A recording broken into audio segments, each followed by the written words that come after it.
കർത്താവ് നിങ്ങളോട് കൂടെ. ആത്മാവോടും കൂടെ. മത്തായി എഴുതിയ വിശുദ്ധ സുവിശേഷത്തിൽ നിന്നുള്ള വായന.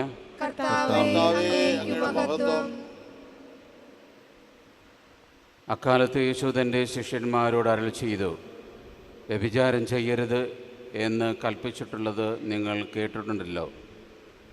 എന്നാൽ ഞാൻ നിങ്ങളോട് പറയുന്നു, ആസക്തിയോടെ സ്ത്രീയെ നോക്കുന്നവൻ ഹൃദയത്തിൽ അവളുമായി വ്യഭിചാരം ചെയ്തു കഴിഞ്ഞു.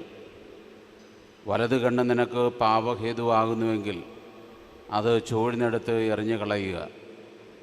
ശരീരമാകെ നരകത്തിലേക്ക് എറിയപ്പെടുന്നതിനേക്കാൾ നല്ലത് അവയവങ്ങളിൽ ഒന്ന് നഷ്ടപ്പെടുകയാണ്.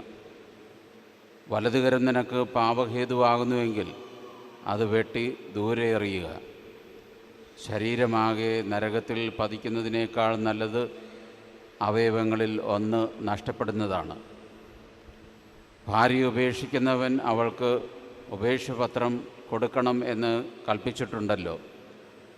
എന്നാൽ ഞാൻ നിങ്ങളോട് പറയുന്നു, പരസംഗം നിമിത്തമല്ലാതെ ഭാര്യയെ ഉപേക്ഷിക്കുന്നവൻ അവളെ വ്യഭിചാരിണിയാക്കുന്നു. ഉപേക്ഷിക്കപ്പെട്ടവളെ പരിഗ്രഹിക്കുന്നവനും വ്യഭിചാരം ചെയ്യുന്നു. കർത്താവിൻ്റെ സുവിശേഷം. ക്രിസ്തുവേ, അങ്ങേക്ക് സ്തുതി.